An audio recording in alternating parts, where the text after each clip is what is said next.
In Torah Shulchan Aruch, Tov Chof Ches, it says the following. It says, Piktu upischu, ulmuberet sogru, upischu menu v'atzru, tzumu v'tzlu, kumu v'tku. What this is referring to is that there is a correlation between each Parsha and what's happening in the Jewish calendar. And it says, Tzumu utzlu, fast on Tisha B'Av, and then read Parshas Va'eschanan. So there's a connection. So, similarly, we say we're being saimech geula letefila, connecting geula to tefillah. I want to ask you a question. What was Moshe's tefillah? That I should come into Eretz Yisrael for nothing. Hashem, just do it to me, not because I'm Moshe Rabbeinu, but because I want to come in. I want to ask you a question. Why didn't Moshe Rabbeinu just say that he wants to do the mitzvahs of Eretz Yisrael? Why didn't Moshe Rabbeinu say that I want to come into Eretz Yisrael because I want Bnei Yisrael to live forever? I want the Geula to happen. Why did Moshe Rabbeinu not hold that back? So I want to tell you something amazing. There was a holy rabbi, Rabbi Yitzchok Zev Yadlee. His son was the famous Rabbi Tziyon Yadler, the Maggid of Yerushalayim. In 1867, he comes to Yerushalayim, comes from Belarus, poor young couple, and he ended up writing this most amazing sefer, the Tiferes Tziyon, 10 volumes. My neighbor, his grandson, is my neighbor. I was able to buy it. It just came out after not being in print for many, many years, and now it was printed 2 years ago. So I have the sefer for 2 years, and he has Pshat Remez Drush and Slide on all of Midrash, also on the Midrash of Rus, Esther, and all Midrash Rabbah. And he says some amazing pshatim. When he died, they found that he left a tzava that in his bedpost there was filled with gold coins. This was the gold coins that he used every day when he didn't eat bread. He ate just a little cracker, the little thing before he learned for 10 hours straight. After he davened Vaeschanan, he'd take the extra money that he would have bought for food and put it in a jar until he collected all his money. That money, he said, should go to tzaddikim that they could learn in his chus after he dies. So Tiferes Tziyon asks this question, and he says something very, very, very powerful. That Moshe Rabbeinu, he's davening for a free gift. We say, V'chanoisi es asher achoin, v'ruchamti es asher achen. That Hashem is going to have chanina, and he's going to have rachum. Chanina is chen. That's the root of the word. Chen is, if you like somebody, you'll give them something. But if you don't like a person, so you say, that's what sinas chinam is. Sinas chinam is that there's no money involved. It's chinam because I would actually do this if I'm getting paid. But pay me, and I'll be able to provide for you a service. I'll be able to help you out. So what type of relationship do we want to have with Hashem? That was Moshe's answer.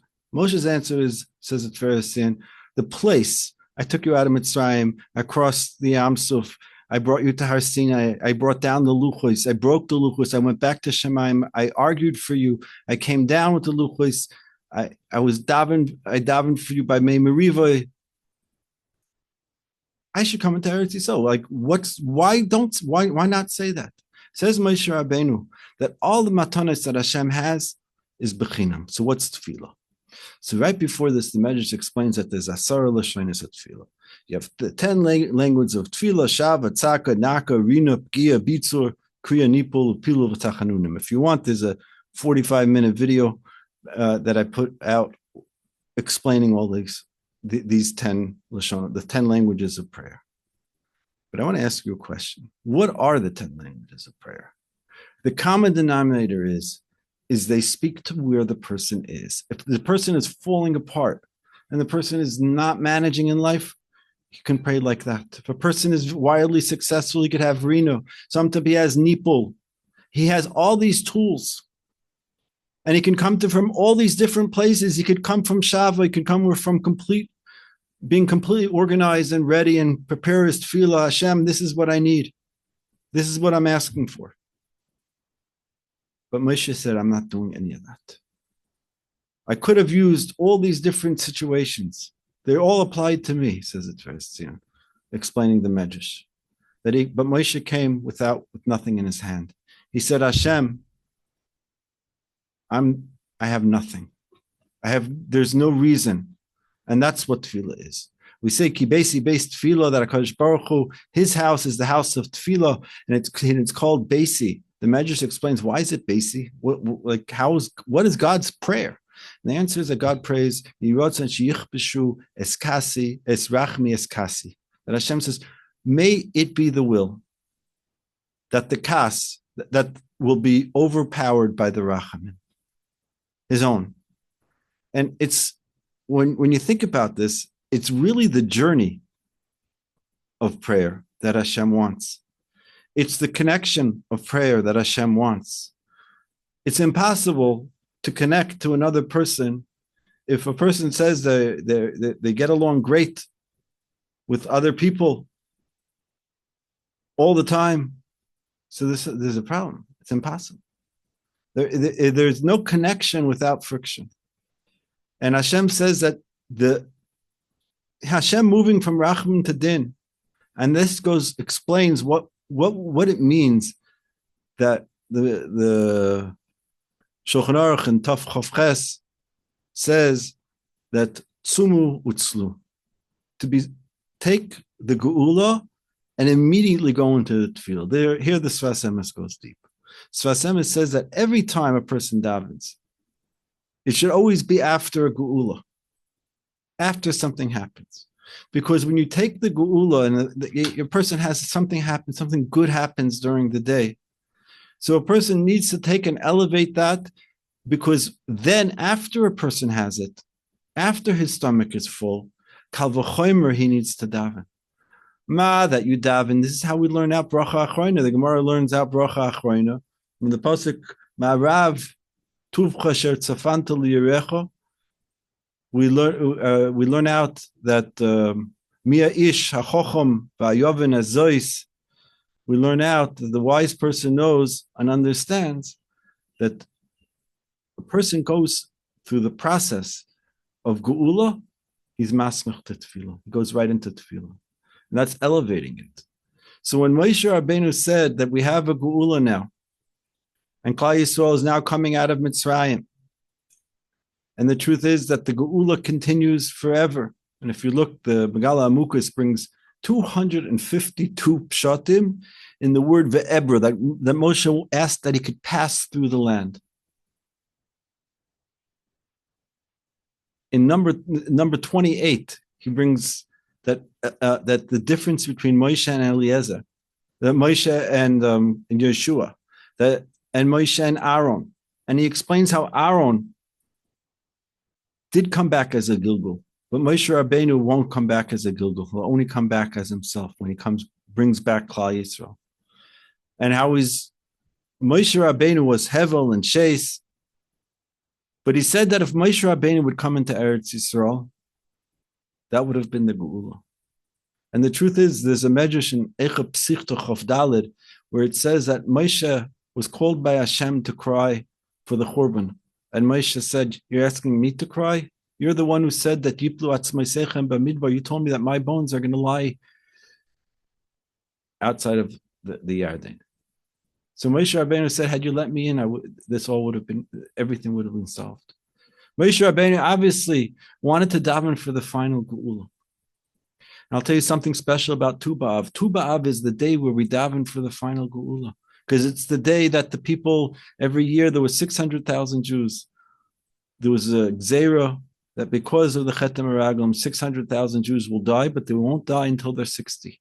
And every year on Tisha B'Av, all the Jews who were between 20 and 60 got into the grave, and every year 15,000 die. The last 15,000, they woke up on Tisha B'Av, on Yud Av, and then they woke up the next day until they saw Tu B'Av. They saw the 15th, and they knew that the Gzeira was gone. And from here, says the Megala Amukos, this was the day that Moshe Rabbeinu decided to start davening. He said, if we could do kibush on Sichon and Oig, Sichon Melech Cheshbon, we could do kibush on the Tefillin Shel Yad and the Tefillin Shel Rosh. And Tefillin Shel Yad V'Rosh is Gematria 515. That was the Tefillas of Moshe. And Moshe said that the final Geula will come when our Tefillos to God will be like the Nesivos Shalom says, like a ben, not like an Eved. An Eved comes and says, I do this, you give me this. I did this mitzvah, I gave money to this tzedakah, I helped that person make this work. Take a look where Moshe finds in Igros Moshe. None of this in the halachas of Yisachar Zvulun, 40 pages he writes. It doesn't work. It only works Yisachar Zvulun. Olam Haba is non-transferable. It's not something that you can move. How it works with Yisachar Zvulun, Yisachar was rich, Zvulun was poor. Yisachar helps Zvulun by giving them their fields. They pay rent for the fields, and then they split the profits after expenses. And then for that, Hashem gives half the schar of Yisachar to Zvulun. How's that even possible? It's non-transferable. That's a chiddush. But 4950 doesn't work. 51 doesn't work. Olam Haba is non-transferable. If all we get out of tefillah is to be able to ask to Hashem, do we trust Hashem enough to say to Hashem, I'm asking, not because. On this Shabbos, Shabbos Tu B'Av, Tzumu Utzlu, this is the Shabbos to daven for the Mashiach to come, the person who will come and redeem us, like it says in the Rambam, one of the Yesodei Amunos, that you have to believe it's a person. It's not, but it's happening. Like it says in Yeshayahu 52, Isaiah 52, it says very clearly, Chasoif Zoya Kodshecha, V'kor of Kates Hagu, that Hashem says, I will uncover my arm. Hashem will uncover Hashem's arm, do it slowly in Hashem. And if you read through the psukim, Hashem is asking and pleading for us to come back to Yerushalayim. And that's this Shabbos, we can all think about and ask Hashem, please come, let me come back to Eretz Yisrael. Because coming back to Eretz Yisrael is not about getting the Kedusha from Eretz Yisrael, but it's about asking Hashem to bring the Kedusha into Eretz Yisrael. So this Shabbos we can do that. Thank you for listening. Have a great Shabbos. And if you have any questions or comments, please, you could email me. My email is on YouTube. I'm also going to be posting podcasts on Spotify. I'm thinking, because I never had a Spotify account, I just opened one so I could post. And I appreciate it. Thank you. Like and subscribe. And hopefully we'll be having long versions of this year in the beginning of the week, and closer to Shabbos, I'll be putting out shorter versions and shorter Torah closer to Shabbos. Thank you for watching. Have a great Shabbos. See you next week.